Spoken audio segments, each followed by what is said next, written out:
Go to bigheadsmedia.com for more great podcasts. Welcome to Dig on America, where we speak truth to power. Every week, we give you the dig on how American history, policies, and media created the social and political issues we face today. DOA is independent media supported by listeners, but they'll tell you we're just fake news, deep state propaganda, funded by George Soros, the Clinton Foundation, BLM Marxists, and lovable furry Grover. I almost said lovey furrable Grover. Yeah, I don't know where you were going with that. I'm going to go with Rod Blagojevich. Rockin' Rod Blago? That's the best. Do you know who Blago is, Brian? I do not. I do not know who that is. Keep it that way. All right. Yeah. Rod Blagojevich. His wife was on that reality show, and she became like best friends with some athlete. I can't remember who it was. Was it Dennis Rodman? Probably. Dennis Rodman might either be a really good friend to have or a really bad friend to have. I'm not really sure how to rate that. Like, there we go, Mikey. That's our new deep state. That's our new deep state funder. Dennis Rodman is Dennis Rodman, the worm. I mean, he hung out in North Korea. I don't know many guys that hang out in North Korea, and I'm from Detroit, so he's an original bad boy. And I've known Dennis Rodman and been familiar with him. Whoa! I didn't know that we had a Piston fan on here. We're ending the show early. I can't. Well, I mean, hey, I will not have this. My hometown, you know. I mean, born and raised. I don't care if you're from the Motor City. You will root for the Bulls, and you're gonna like it. That's exactly right. That? How can you root for the Bulls if you live in the Motor City? You have to root for the Pistons because you have a heart and a soul. Someone's got to be the first. I like Jordan. Right, well, I always like Jordan. But I mean, we're talking to our guest already here, and we haven't even introduced him yet. Let's do that real quick. Oh yeah. Oops. So, first of all, hello, Mikey. Hello. How are you? What's up? Oh, wrong direction. I'm over there. There you go. With us today, we have a progressive political candidate from, I believe it's the 10th district in Michigan, though they've been redrawing lines, so I don't know if that changed. But we'll introduce you, and you can tell us about yourself. We know we have a mutual friend, Mark Phillips, who is your campaign manager, who's been a friend of the show and our evil overlord for many years here. So welcome to the show, Brian Jaye. Hi, how are you guys? A little of my background. I've been in Democratic politics for a long time, for almost 17 years now. I started working for a Supreme Court justice when I came out of law school, Marilyn Kelly of the Michigan Supreme Court. So, from there, I started getting involved in a lot of campaigns. I worked on Senator Peters' campaign, Senator Stabenow. I did some work on various campaigns. I volunteered for Bernie for a while. I just really have been impactful within Democratic politics for a long time. I've been an attorney for almost 16 years. And I decided it was timely. As you can see, I have a crib behind me. And when I had my first child, I decided that I wanted to run for office. And I ran for the State Board of Education. And I went into a primary with probably one of the most well-known Democrats in Michigan. And we did okay, considering that she was literally a state legislator for 8 years and on boards of numerous educational organizations. And, going in, I'm sure we're going to go into issues and we're going to go into everything, but education is a huge point of mine. I've worked for law firms all over the country. I've worked for some of the best law firms in the country. And one of the things, you guys are in Chicago, is school systems. I noticed you put this on your Twitter, is right now the funding is inadequate. The funding is disproportional. And one of my biggest campaign things running for the State Board of Education was really, I was trying to come up with some wealth initiative taxes, some net worth taxes, to redistribute funding to the poorest districts throughout the state. And actually, Michigan was the 5th in the bottom of the country for the gap between the wealthiest districts and the poorest districts in the state, in the school districts. So fifth being best or the bottom? worst? No, the worst. Okay. So, it was nationally known as one of the worst between the wealthiest districts to the poorest districts, the educational attainment and quality that our kids were experiencing. So that sort of motivated me to run. Education has been a passion from working in a lot of different law firms. I worked everything from the biggest law firms in the country, McGuire Woods, which has offices in Chicago, to doing poverty law, which I'm sort of doing some poverty law right now. I can't work full time because of the schedule with my son. So I'm literally doing poverty law from home, taking clients. Let me stop you real quick. For the uninitiated, not me, I totally know what poverty law entails. Like what is discussed in poverty law? Poverty law, well, I mean, I'm just basically representing clients for the state bar that are at or about the poverty level. When I was working at real large law firms, my clients could afford, $400 an hour. So, I mean, we're sort of at a discounted rate. I'm taking people that might not be able normally to afford an attorney, and I'm giving them a discounted rate to provide services for them. I'm in a position right now, as I said, like I'm going through a transition with my son. So I'm sort of just working from home, taking cases. And I'm a very down to earth guy also. So on top of taking cases at discounted rates, I'm a vendor at like popular culture conventions throughout the country. I've set up in Chicago at C2E2. I've been to Wizard World. I've set up at Wizard Worlds. I've set up all over. And I also took a part-time job. Literally, I just wanted to get out, and I took a part-time job at Kohl's being a cashier because I wanted to get back and I wanted to see people. And I think, one of the big things about my congressional campaign and one of the big things about why I wanted to run for Congress is because, I saw some past candidates, and what motivated me was people like AOC and people that really just wanted to help people and didn't give, honestly, like a rat's ass what happened, and wanted to just sort of change what our perception of like what it takes to run, for office, to run for Congress.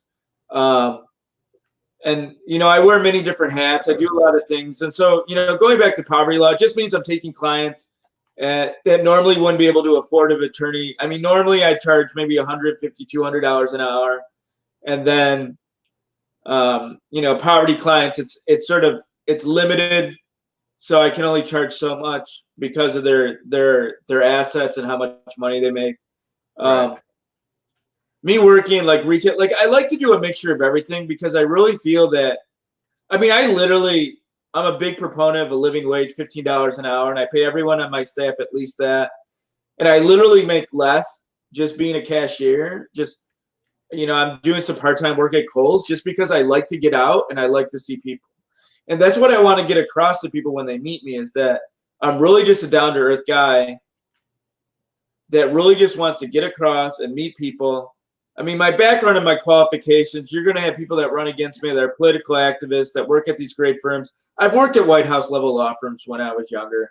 I've worked alongside people that worked in the Clinton administration, that worked in various White House administrations. But some of my most rewarding work as an attorney has just been helping people that not normally would be able to even afford an attorney.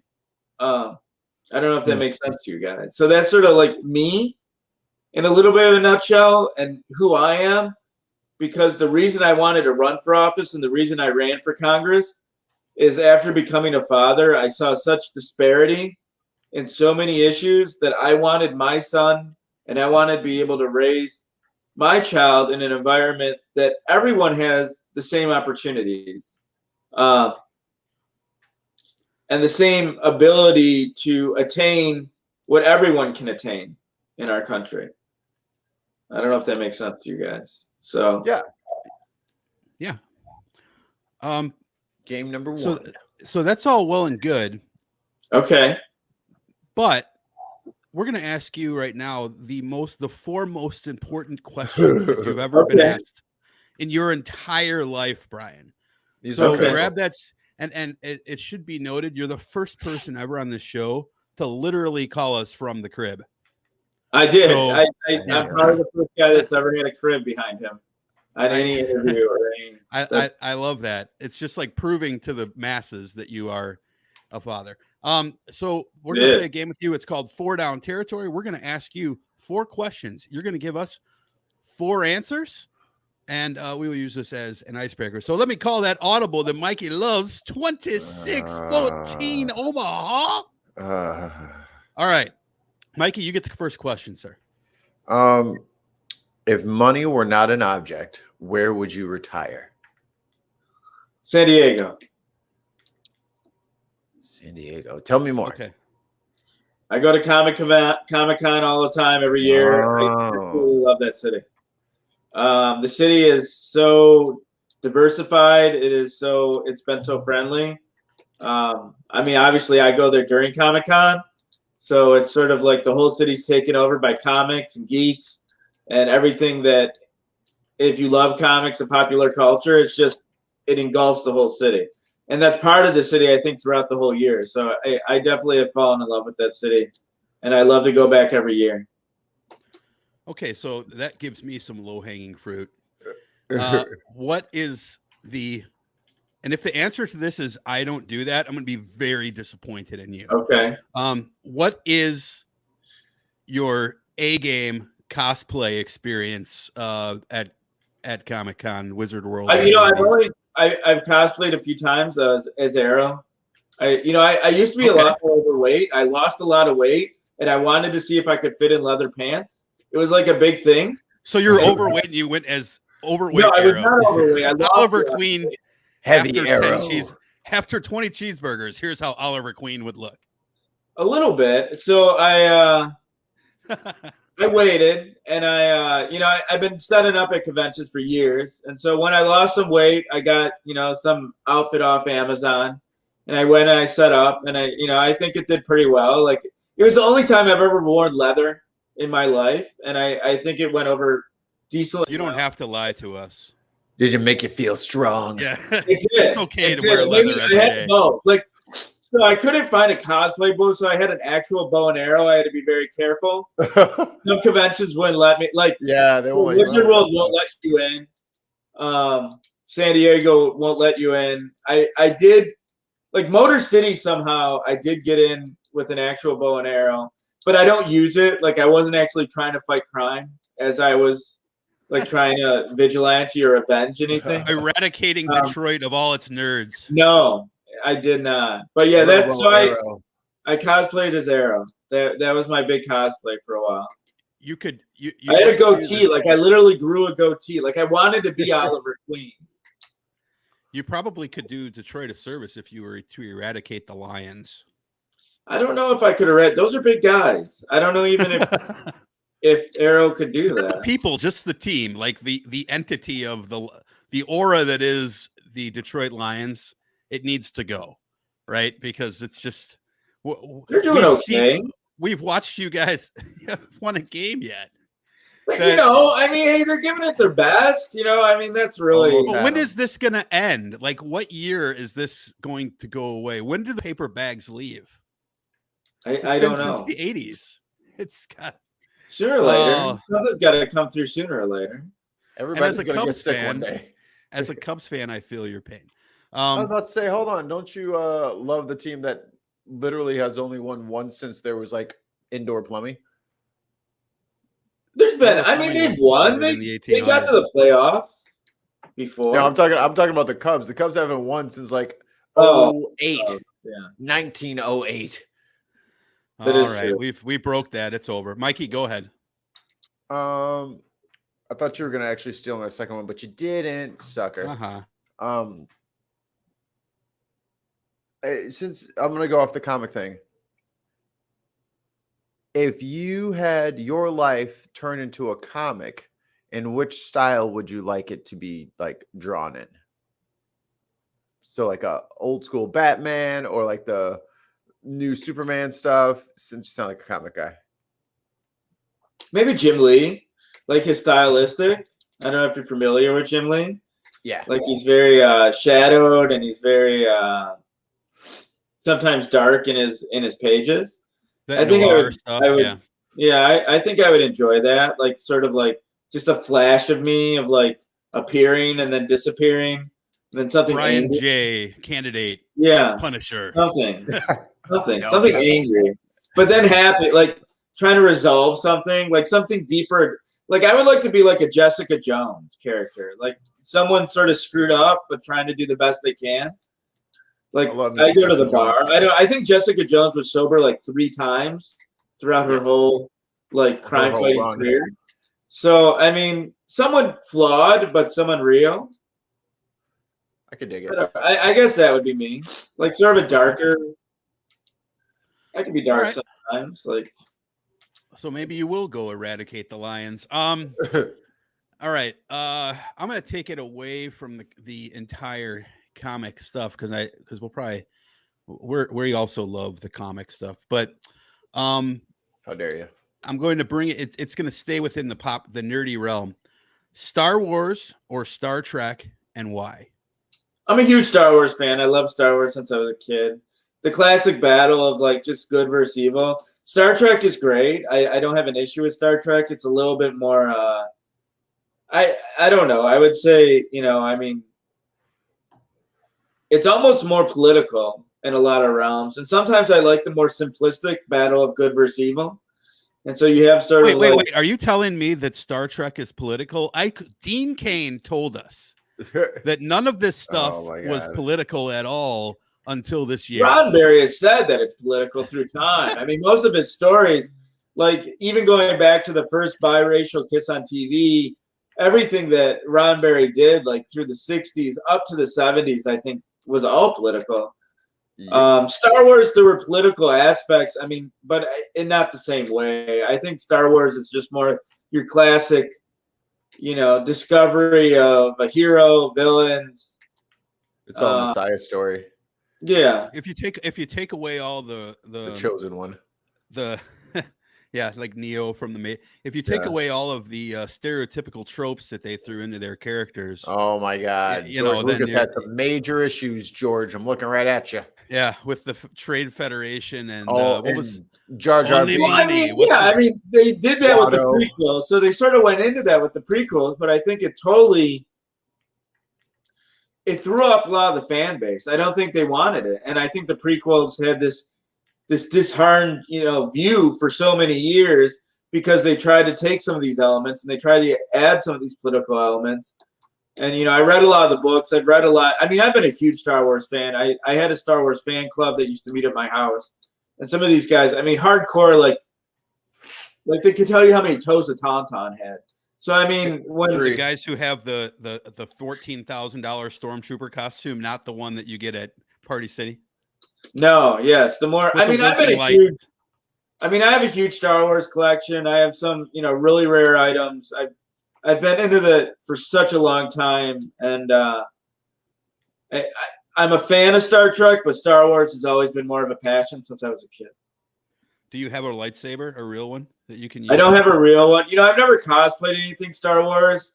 I just sort of been a collector of like the most unique like things I could find and whatever. Have you seen any of these? Like they've got some lightsabers now that are like these things look absolutely real, and I've watched like they do demonstrations at like not really circuses, but it's sort of like a circus environment where they'll have like people come like in a high school gymnasium and watch these guys lightsaber fight. Some of these fights, like these lightsabers, look like they're. It's like you don't even need movie. You don't even need CGI. Like these lightsabers are so realistic right now. It is absolutely astonishing. Well, the only reason, like I've always wanted to go to a con and do the cosplay thing. The one thing that I'm always afraid of, there's going to be some fucking Cheeto stained loser who's going to shit on my costume because, well, actually, the Mandalorian only carried it on the left-hand side and not the right-hand side. And they're just going to shit on your costume. And I really hate that part of the being a vendor for so many years. And, there's some really mean nerds. And so, going to San Diego, I've had, I was a volunteer for a while, and then I go, and when you go to San Diego, you get some hardcores. I mean, you get some guys travel around the country, and I literally got quizzed once by someone on the floor. Yeah, what is that? Like I had to prove that I was a nerd. Like, when does it become? I have a house full of action figures and comics. Let me tell you something. It's not for any reason other than I love, I love this stuff and since I was a kid. But I definitely know what you're talking about. There's some angst in the nerdum sometimes, and I don't really understand it. There should be a more hugging and less angst, less anger. You were supposed to destroy the dark side, not join it. I literally had someone. This is for democracy, Anakin. I had someone run in my booth because I had my I was set up at Motor City, and I had a vote, and I was a Democrat, and I had Dem for Congress on the back, and he said, "You know who you're taking on? You're taking on the Darth Vader of the power. You will never ascertain the level of power you're taking on, known as the Donald Trump." And then he ran away, and I didn't really understand or fathom what was going on at that moment because he was dressed in a full Starfleet uniform. And going back, like, number one, why this guy likes Donald Trump, still I'm confused and dumbfounded. But I just found it very amusing, and that's sort of the environment. So it happens all the time. But yeah, I get it. Giving Starfleet a bad name. I name. don't know. It was very strange. The Starfleet fascist. That's a good segue, though. So your district, from what I understand from our conversations with Mark, is more or less right. You're trying to flip this district blue, correct? We're trying to flip it blue. So, as I was telling you before the show started, we just had another primary challenger. I don't know much about her, but the districts are being realigned right now. The numbers are sort of changing. And the woman in there is sort of a hardcore, really far right Donald Trump Republican. Her name's Lisa McClain. And it runs from like right outside my house all the way up to the thumb. And then the numbers realign. So like the districts are sort of switching, but we're trying to stay in the same district. Like, we're not trying to leave the district that we've been filed in. Is it Tim's asking, is it, we know it's Michigan, but is it 10? Am I right in the number? Or did they change the numbers again? So the numbers on the maps changed it to the 9th, which is Andy Levin's district. Like, we're having Mark go out and talk to all the incumbents to make sure we weren't stepping on any incumbents' toes. But this other woman just filed in the Thumb district, so I'm assuming that Andy Levin's not. I mean, we're going to stay in the Thumb district. It's going to be, it's an interesting district because there's not that many. The last Dem that ran against Lisa McClain lost 70-30. So it's got to be someone who runs in this district is going to have to be able to sell progressive ideals, and it's going to have to be able to get across to people that actually, probably mostly what's going to be able to flip this district is getting to people that were independent voters and the voters that were unsure of who they wanted to vote for. And did for you guys, some reason, I don't mean to step. I just got to ask this before I forget. Where did your district go in the 2020 campaign? Donald Trump won it. Lisa McClain or Donald Trump destroyed. Yeah, I'm assuming like 80%. Okay, all right, that's what I was. So both times Trump won it big. Yeah, 16 and then and before 20. that, but Obama won. So Obama won. Obama took Romney, and Stabenow took it. And then for some reason, Donald Trump came in. He convinced working class individuals that he was their savior, and people bought it. And people came to these rallies, and people fell into his lies. And this district's going to take a different kind of candidate. And I would like to stay in this district. These districts keep changing, and I would like to stay in this district for a multitude of reasons, because I think the Thumb District of Michigan needs a Dem that not only stands for democratic ideals, but can reach voters. You're not going to get the far right. The far right's gone, but sort of people that are unsure and then in the middle, and that's what it's going to take to flip this district, more than just, in my opinion, more than the Democratic numbers are around 30%, and that's what it's been at for 20 years. A Dem hasn't flipped this district in 20 years. I'm a very progressive Dem, but at the same time, my ideals and what I want to get across when I discuss progressive ideals, it's the idea that I can convince people that normally wouldn't even know or consider them, and to maybe make them understand a little bit more of how they would affect their life and better their life. So speaking on your platform, and you were talking about education is like one of your main pillars. What's your take on like charter schools and school vouchers and all that kind of stuff? I think like school choice. I mean, I think it's a band-aid. Like I'm big on public education, obviously fixing public education instead of shipping kids off to private schools and giving them vouchers. And number one, there's a multitude of reasons that doesn't work. One of the biggest reasons that doesn't work is when you give kids school vouchers and you send them to these private schools and they're out of their element and they're out of their socioeconomic situation. Sometimes their learning is dysfunctional and it's not, there's been so many studies that when you're taking kids out of some environment, instead of focusing on fixing the actual problems within the public school system, we are, the Republican Party is trying to take children and basically just, forget about the public school system. We'll take a chosen few and we'll put them in these private schools. And then once they get in these private schools, they're not socially adjusting. Their educational attainment is falling through the floor. They're not getting the grades they should because they're just not adjusting properly in a lot of studies. And I just think the answer is funding districts properly and really reinvesting in the education of the individual districts that are having the problems. And, this district that I'm filed in, it has a lot of disparities within the educational attainment. So education is a huge part of my campaign. Healthcare reform, Medicare for all, I've been a huge proponent for it. Living wages, everything you can think of.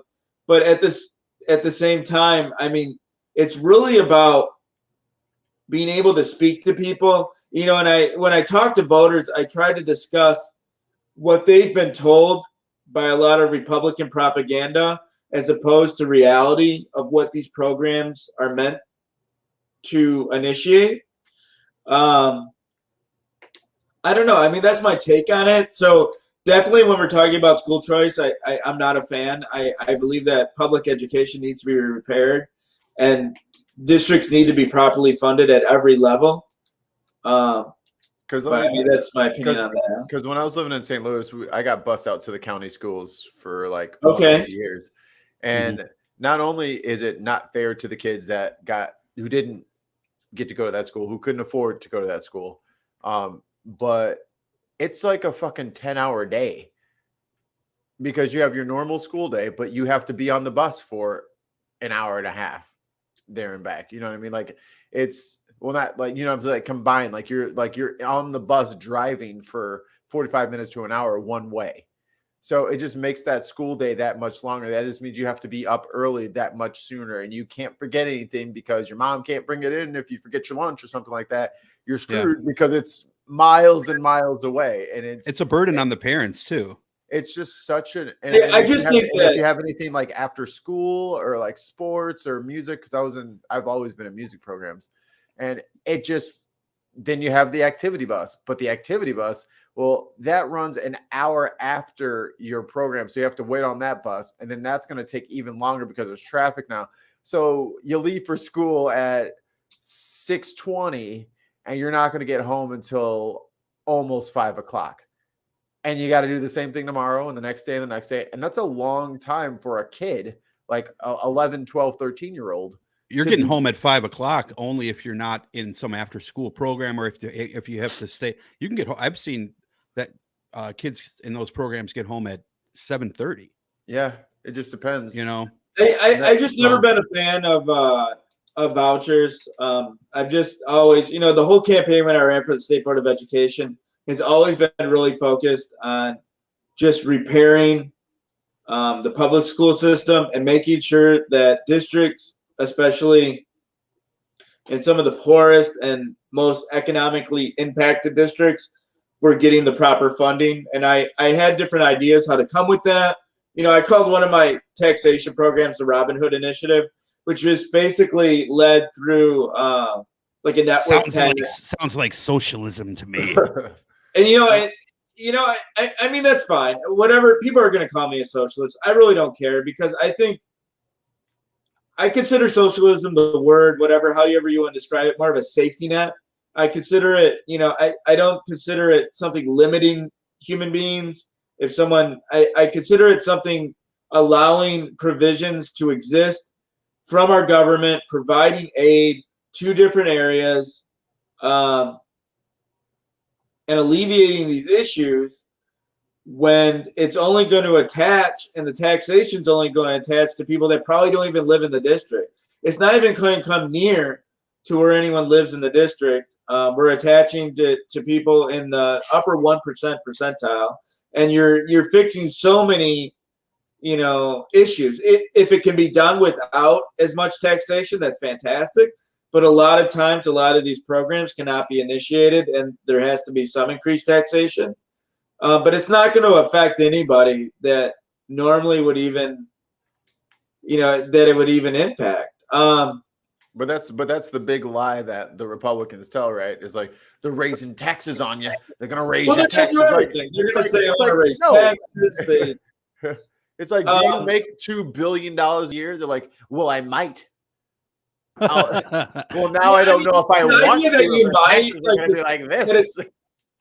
That it's limiting the American dream is a falsehood, and it's something Donald Trump has definitely trickled down to lower levels in his party to scare people. And he uses the word radical left, he uses the word socialist, he uses all these words, and it's just basically a premise to scare individuals from really understanding the basic premises behind these ideals and these ideologies that could help them so much more in the future.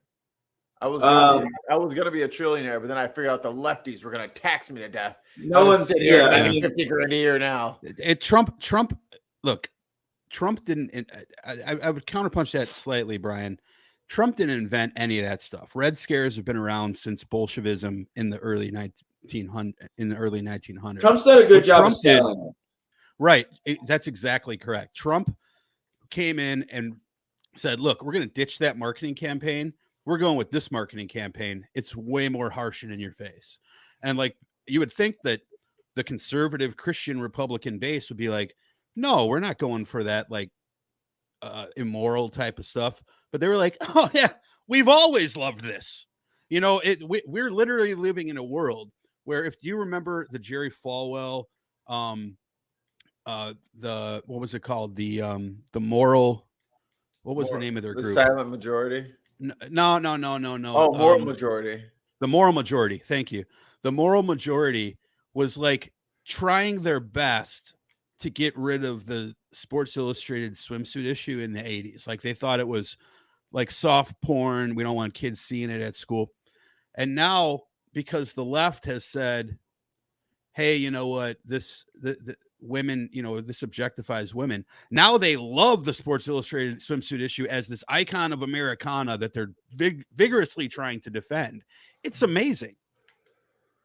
I mean, it almost reminds me when Black Lives Matter came out, and then magically All Lives Matter came out until white people started dying. They're like, you know what, Blue Lives Matter. It's like, okay, all right, wait, which one is it? All are blue. Yeah, Black Lives Matter.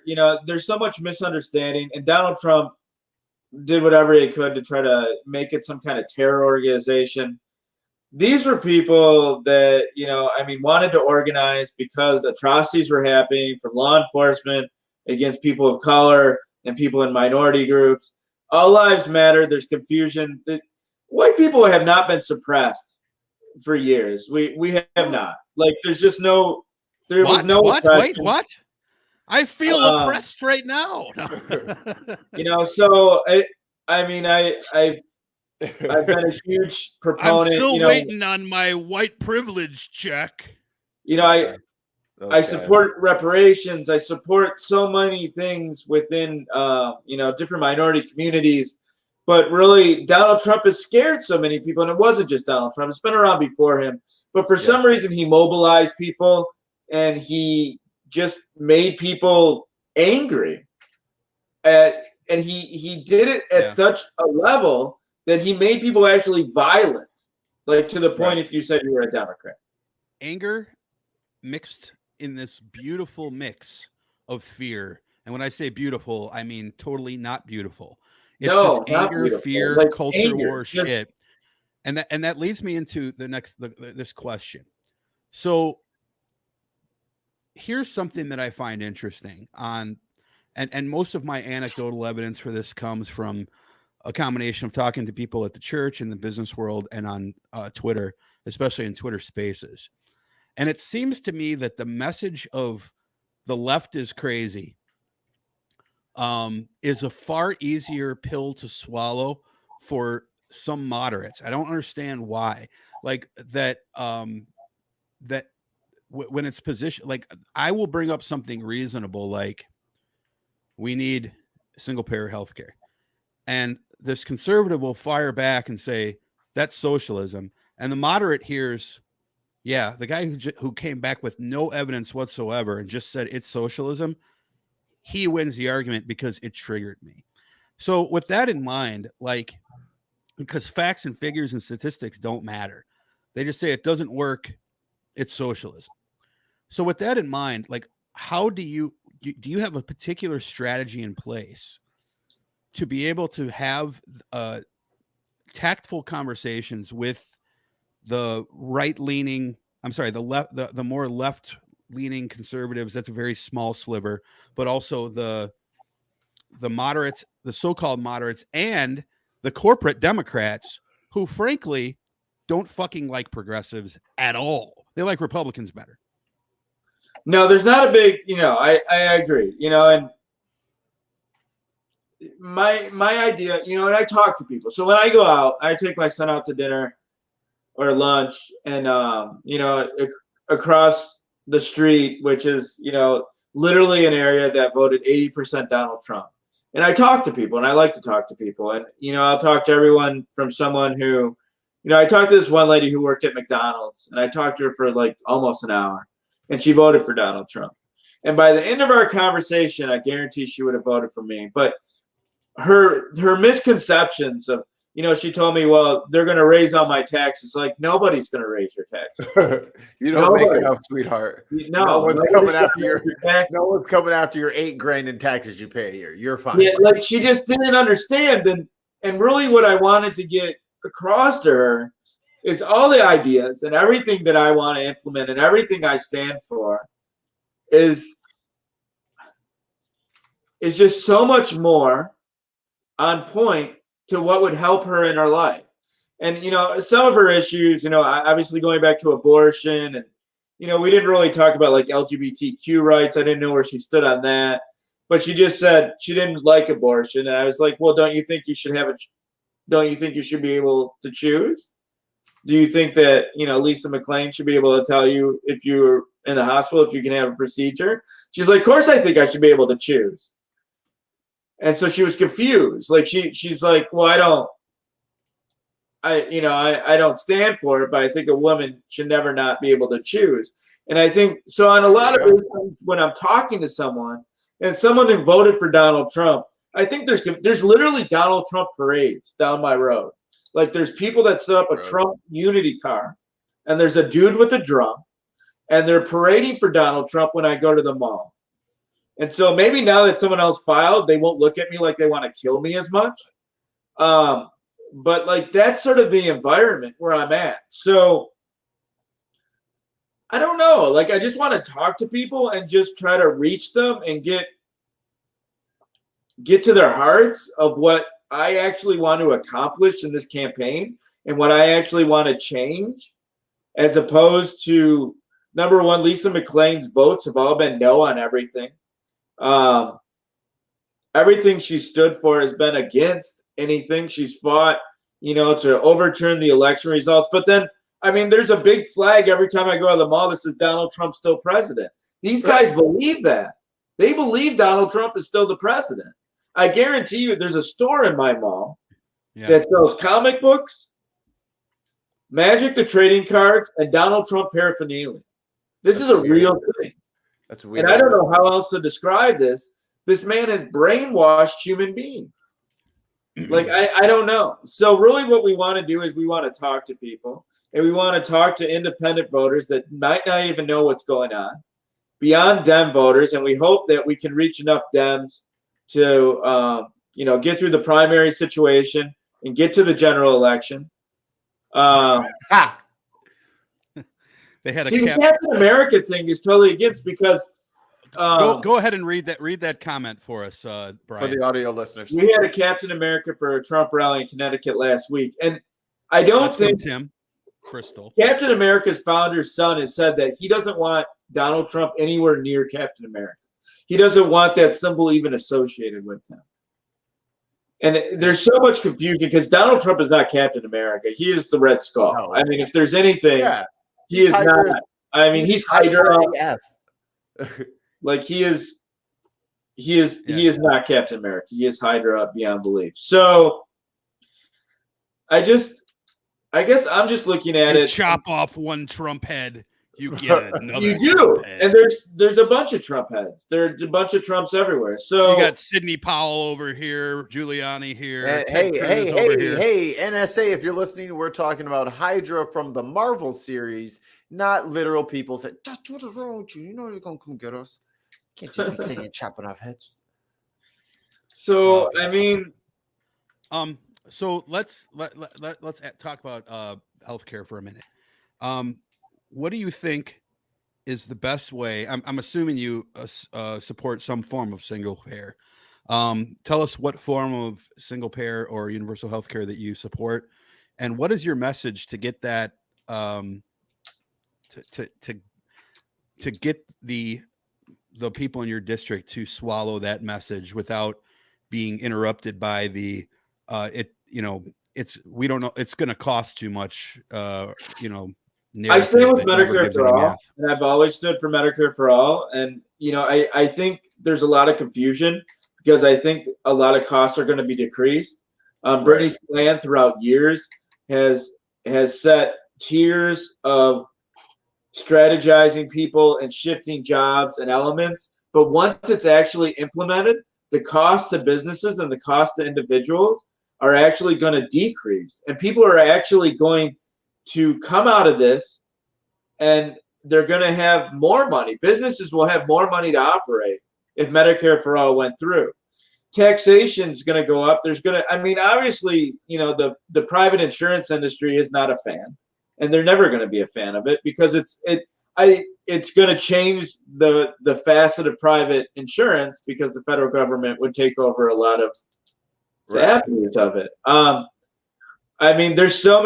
There's millions of people still uninsured either under the ACA, and although the ACA has helped so many more people gain insurance, we're still seeing so many people struggling, are either underinsured or have no insurance. And we're in a point where during the pandemic, we have seen a huge increase in this. And I think there's a stronger demand for Medicare for all.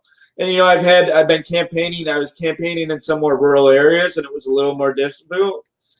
But, I think really what I want to sell to them is if you need to go to the hospital and you need to see a doctor, don't you want to make sure everyone has that insurance and has that ability to go see when they need that medical help? Because we're in a position where there's so many people that just can't afford health care.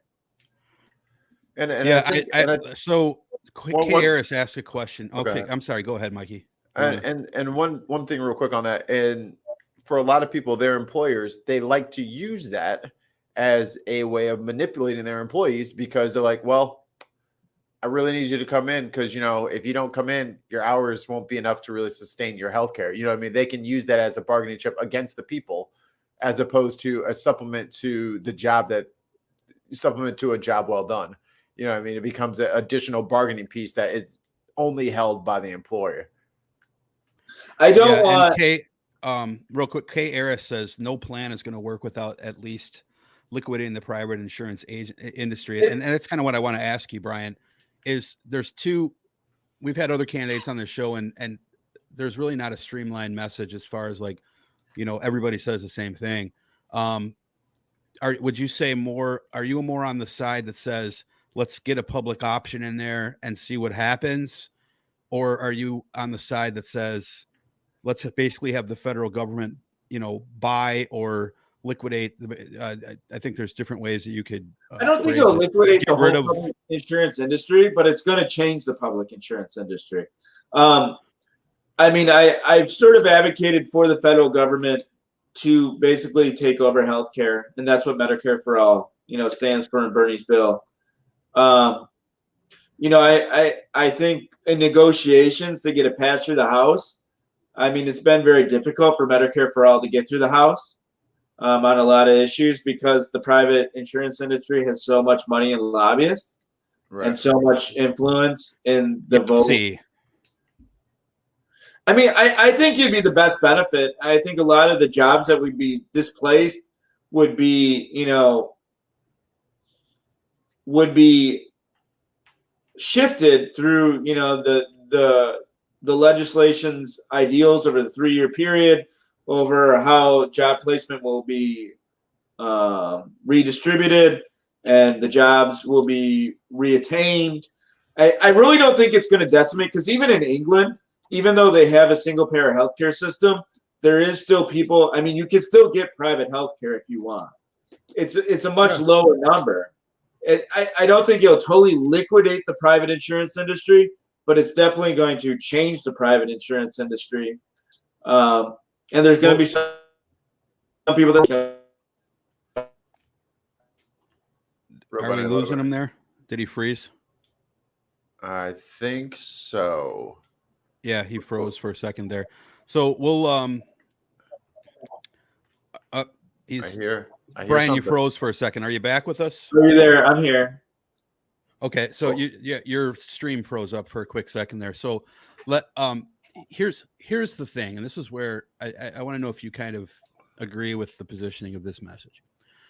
I have Kaiser. Okay.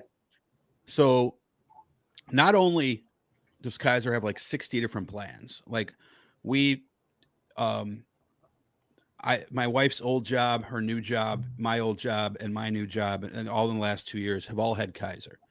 But the copays and deductibles and plan rates and everything like that we've paid on, and those 4 different examples have been drastically different all 4 different times, right? So where the messaging seems to go afoul with me is like, not only do we have insurance, but like my son is in autism therapy, right? So he works with Easter Seals. We literally have to pay about $400 a month in copays for Easter Seals because he has autism therapy every single day. So it's $25 copay every single day. And now we have no cap on that. So we're paying 3 to 4, and sometimes they'll schedule extra sessions. And we want to do that because we want this therapy is vital for my son's development. The more he has it, the better he's going to be.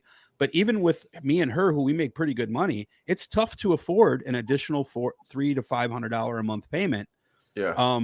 Just for the copay. That's not including all of the other, our regular insurance deductibles and what the employer is paying. So you have people go to emergency rooms and they come back with big bills. My daughter had a suicide attempt a year ago. We still have a $1,300 bill from that. Yeah. And it's not about, I'm not trying to put it about that, but like not only did we go through that trauma, but we still have $1,300 that they just sent us a bill for a year later.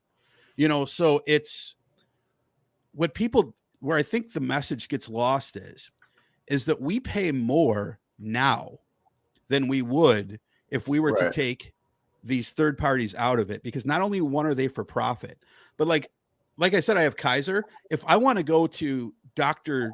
Zhivago right down the street and he's the best doctor in town, but he only takes Blue Cross Blue Shield, I literally cannot go to him unless I want to pay out of my own pocket.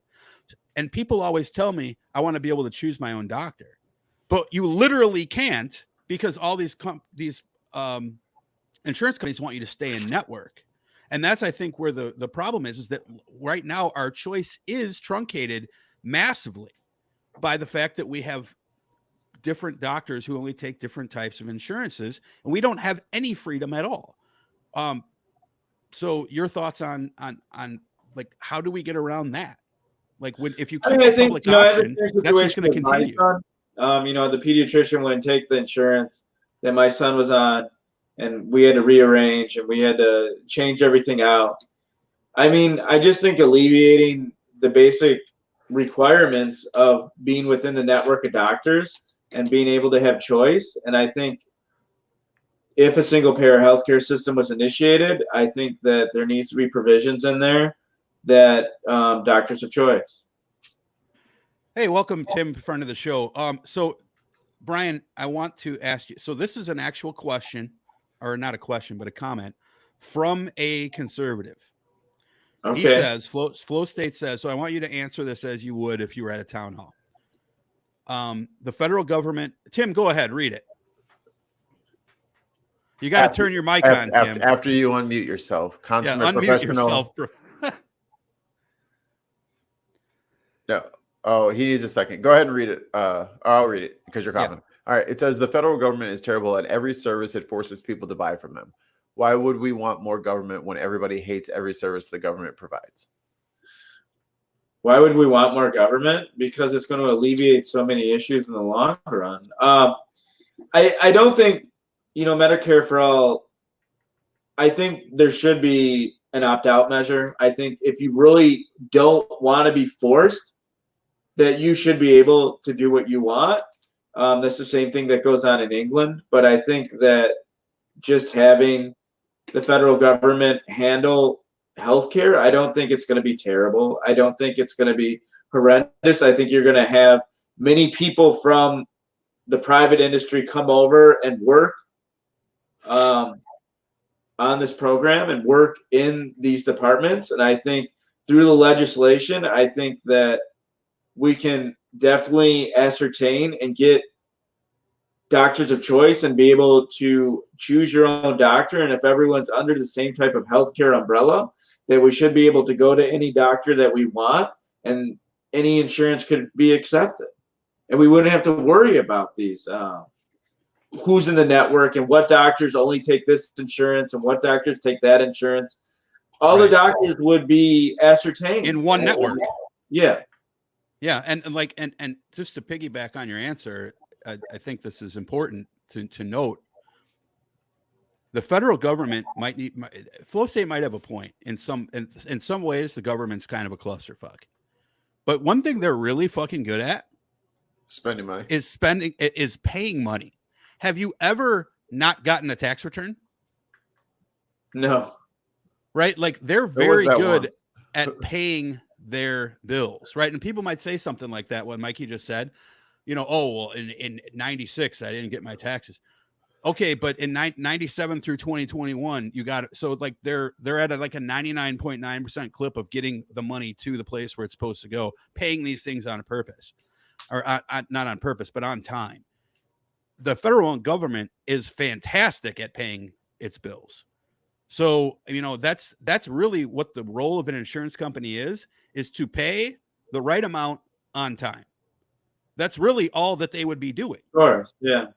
They're not going in there and telling your doctor, you got to do stuff this way. The doctor is going to stay the same doctor. He's just going to be getting money from a different place. I'm not thinking, I don't live in a dream world where I'm going to be sitting in the emergency room waiting to get called on, and sitting right next to me is Kim Kardashian. I know she's going to go to a private doctor that works in Beverly Hills. That's fine. I'm not worried about that. You're going to get your lips done, Dutch?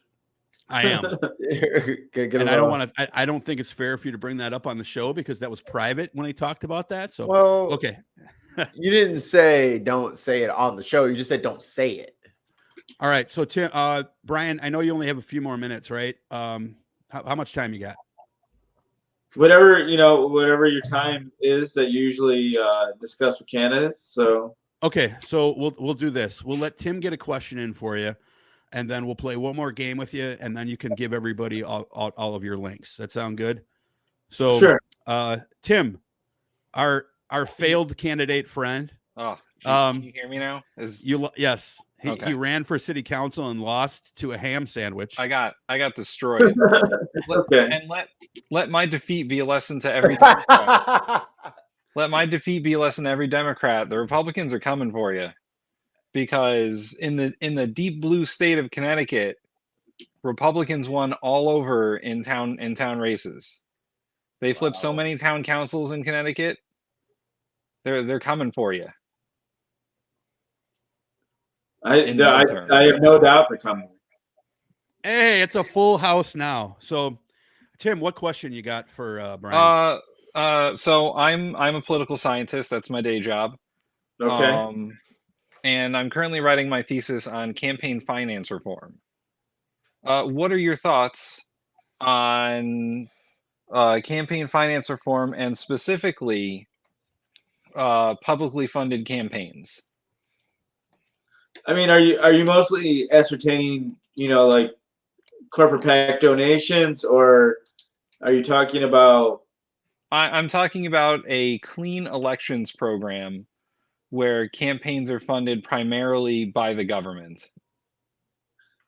I don't think that's a good idea. I think campaigns should be funded by the people. I think people should be able to donate to the candidates of choice, and I think that. Well, I mean, let me explain a little bit more.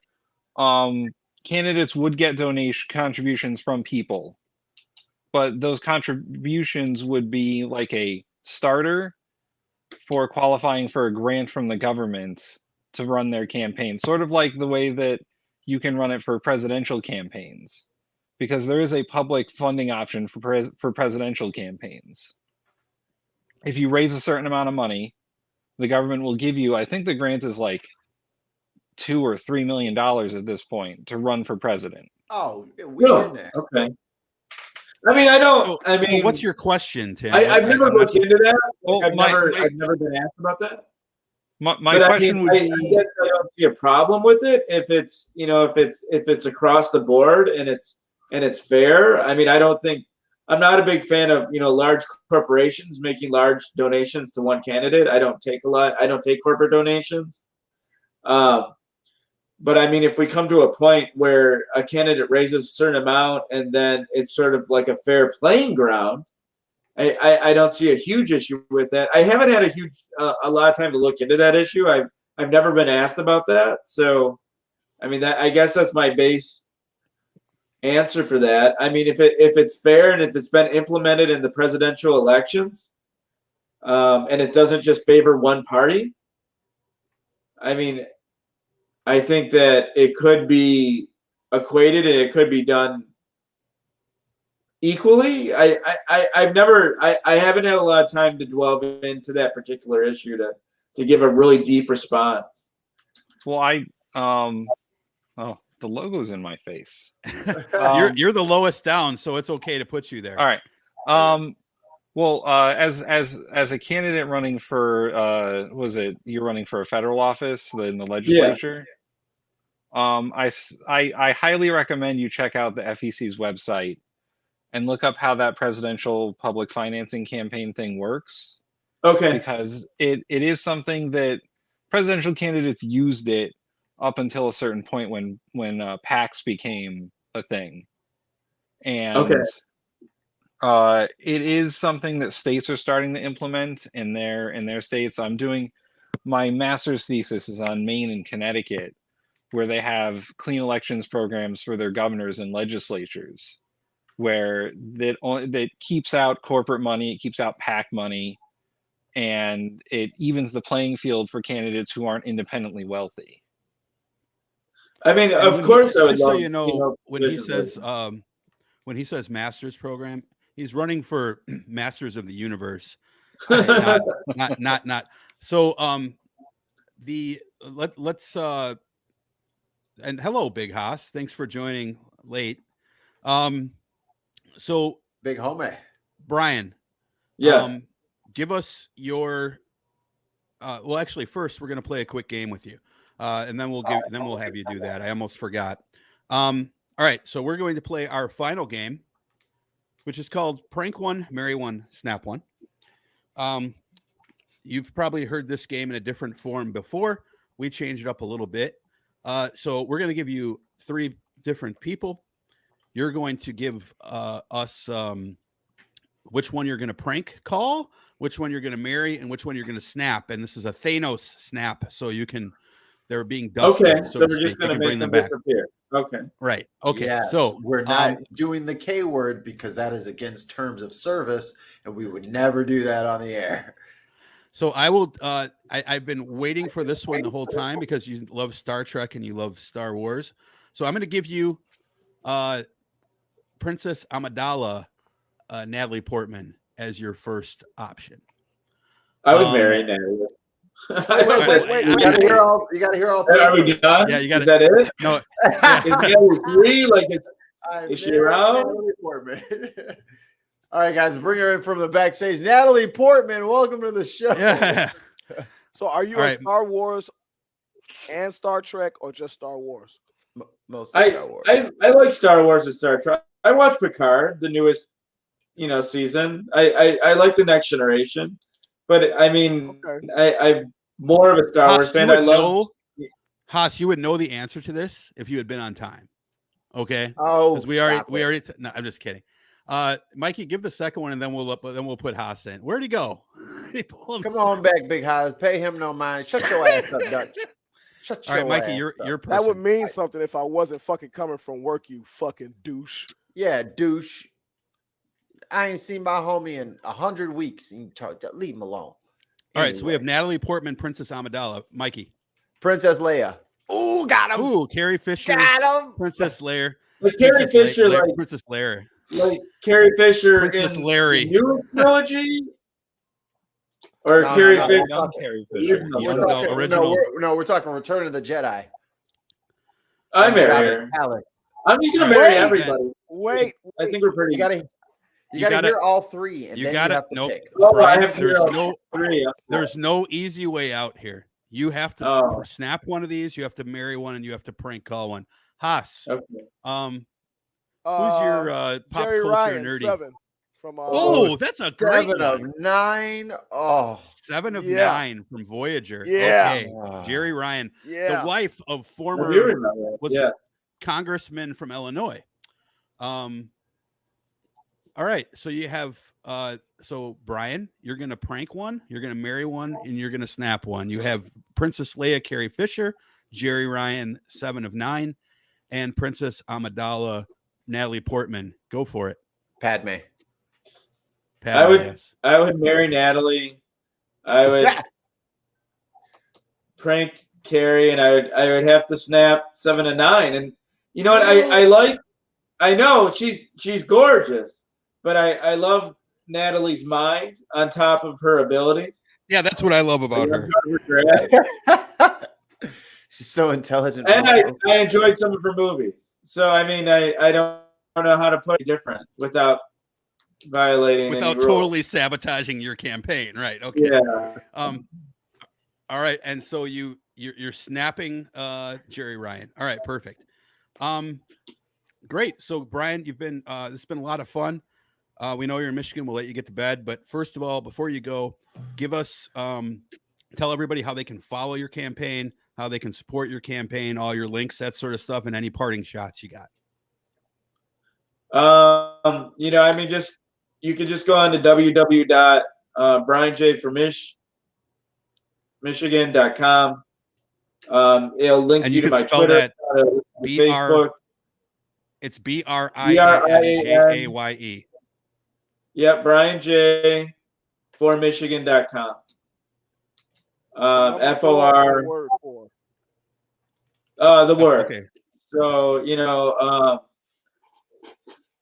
just www.brianJayeFORMichigan.com and come out there and, click on my Twitter, click on my Facebook, donate if you can. Any amount helps. I'm a dedicated progressive. I care very deeply about these issues.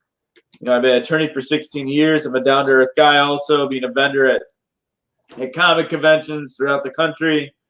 I'm just a normal guy that really just wanted to run for office. And, I ran for different offices, and a lot of people say, Congress is really, obviously it's Congress. So the reason I chose Congress, I've been involved in politics for almost working on campaigns for close to 17 years. And I just felt it was where I could do the most good and help the most people.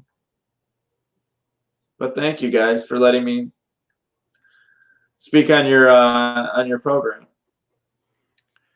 We appreciate it. Thanks for coming on, man. Thanks Good for luck. showing up. Thank you. We appreciate. Good luck, man. We appreciate you showing up. All right, my friend. Yeah, we'll put you backstage. You can just close your window out, brother, and we'll send you all the links to everything, and we look forward to working with you over the next few months. All right. Well, I think I did that as he's saying goodbye. Sorry, Brian. Consummate professionals. That's what we yes. All right. So Big Haas is here. Tim Bristol's here. We have a full house now. So real quick story to talk about with you guys. I thought this one was kind of interesting, and this was normally the type of thing I would have sent over to Big Haas because of his eloquence. But I thought this was very interesting. So Big Bird is in the news. Our friend Big Bird. You got indicted. Hi. Oh, hey, Bird. I'm Snuffleupagus here.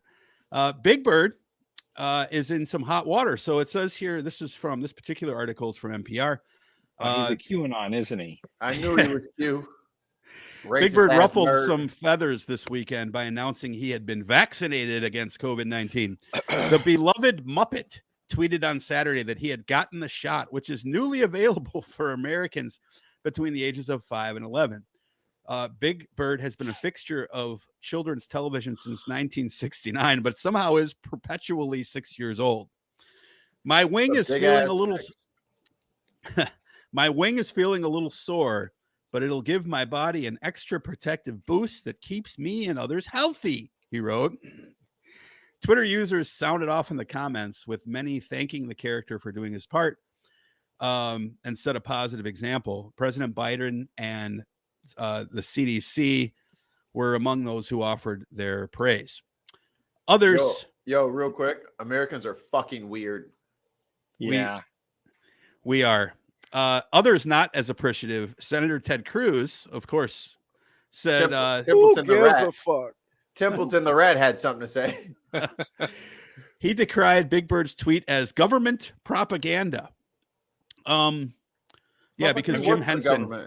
Yeah, Jim Henson is the Henson group. I mean, PBS is the government, right? Isn't Big Bird still on PBS? No, he's on HBO now. Yeah. Oh, well then it's not the government. It's fucking HBO telling you what to do.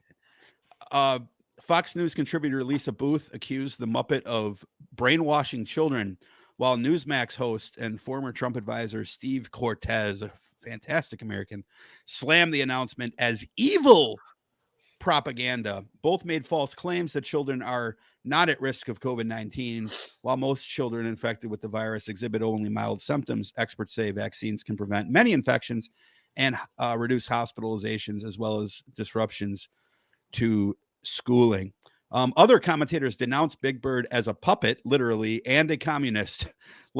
Laverne Spicer, a congressional candidate in Florida, wrote that Big Bird and Elmo are at least a step up from Dr. Fauci, but using them to push the drug is reprehensible nonetheless. And some others went much darker, such as Robbie Starbuck and social media personality, one of my favorite people, Mike Cernovich. Oh, fuck that guy. Many observers noted the irony of the pile-on, given that Big Bird is both a fictional character and one known for spreading messages of kindness and curiosity. Plus, they pointed out this isn't the first time he's gotten vaccinated. In fact, they're showing a sign here of Big Bird's Sesame Street child immunization campaign from the 80s. So, and then Big Bird gets vaccinated in 1972. So, this is a new thing. So, by the way, Granny Bird also did get the shot. So I just thought that was pretty hilarious. And I don't know, do you guys want to take a shot at playing? It was pretty, there's no music, so I think we might be all right. Can I interject real quick? Yeah, go ahead and interject. All right, so it's funny you bring this up because bless you. There you go. There's a mute button. At work today, my first team that I trained was a group of Big Birds, 8 and 9-year-olds, and they run up to me proudly, showing their Band-Aids. Put them away. What? Put that away. I'm just saying they were showing Band-Aids. You ain't have to lift the shirt up. Like, put the guns away. Look at my Band-Aid here. He said, I think that came from over here. They were showing their Band-Aids. I'm like, they were showing their Band-Aids. They're from the Western school. And I had to, I wanted to be like, that's so good. I'm glad you did that, blah, blah, blah. But I had to like say, that's okay. Because I know some of these kids, their parents are like, no way, and talk all. So before the conversation went left, I was like, all right, let's get going, y'all. Let's get over to the cones and stuff. But about 6 kids were like, I got my vaccination, Coach H. I'm like, okay. I don't know why they thought they wanted to tell me so badly, but because they look up to you, not only because of your height, but because of your leadership. Your spirit. They love your spirit. They love your suit. Can we all agree to say fuck you, Ted Cruz? Oh, I said that right off the jump. Can we? I really want to play the Trevor Noah bit on this. Don't do it. Go ahead.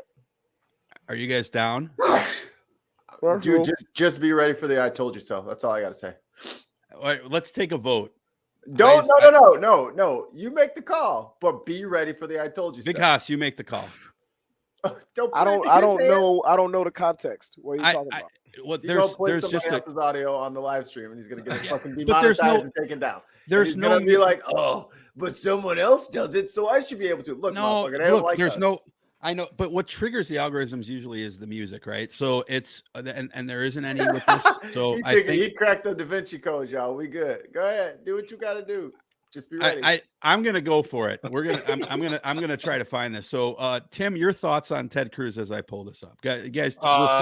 Reflect on Big Bird. The things that Ted Cruz and Big Bird have in common is they both fly south when it gets cold. Also, he also suggested earlier that Texas was going to secede from the Union if they changed the Senate rule. Oh, so Joe Rogan was going to be the president. Yeah, he's a fucking idiot. Yeah. How do these fuckers get in office? That's what I want to know. Because people love Templeton, especially in Texas. Charlotte's Web was a very influential film. And he's got a lot of money. How? What did he do before politics? Nothing? Fuck if I know. If you know in the chat, or if you can Google in the chat for us, please let us know. He may or may not have been a lawyer. Oh, okay.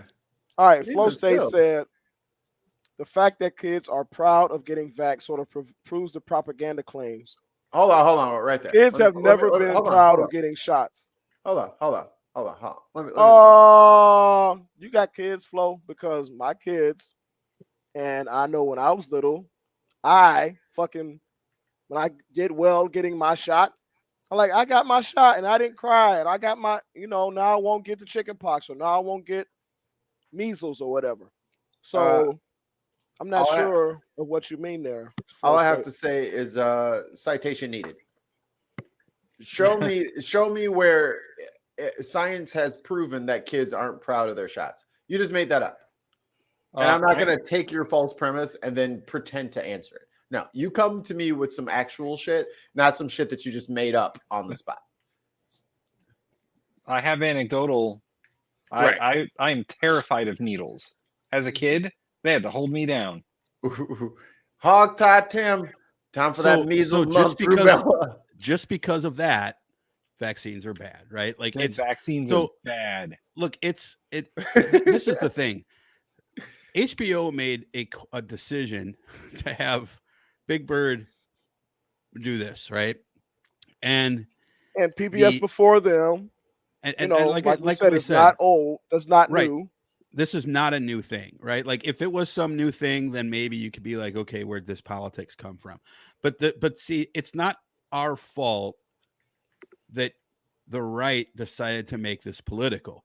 They might have 10 or 15 different silos that they argue this on. I might see their point in 2 of them, but most of them are just bullshit. Just not wanting to talk about, have anything to do with COVID just because it's COVID. Like, yeah, I was mentioning to someone today, if conservatives said to me, look, I don't like masks because I have this particular thing against, like, maybe one of the things they say is like breathing in the particles is bad for you, right? If you do it all the time. Okay, that might be a credible statement if you were wearing a face mask, or I'm sorry, if you wore a face shield, or if you wanted to get the vaccine, or if you wanted to social distance. But you don't want to do any of those things. So therefore you lose your credibility when it comes to the mask, the cloth mask thing, right? So it's that's the way I look at it, at least. It's just this complete denial of anything having to do with COVID whatsoever. I don't know how this became so political, but you guys remember, we've been doing this show all of COVID, since well before COVID, but we've been doing this all of COVID, and we watched this and talked about it on the air. It became political like right as soon as Donald Trump said it was going to go away in a few days. Yeah, we got 15 cases and it's going to be 0. Right. Yeah. 700,000 deaths later. And people still would vote for this fuck ass. And then he created the whole COVID task force, and then he every day went up in front of a microphone and just spouted nonsense about COVID for months on end until they told him that he really had to stop because he was killing people. Right. And then he made it all about, mask wearing is political, getting the vaccine is political, everything is political about this now because Trump wasn't going to be in charge anymore. That's the whole thing, is that Trump stopped being in charge. So now everything about it's political because it's not Trump anymore. And Right. and just for the record, Flow State, I see your comment, and I'm glad you found a new religion and Trump's fucking ballsack, by the way. So you keep worshiping your God, and I'll keep being a rational thinking atheist. Thanks, Flow State. Anyways, guys. All right. Yeah.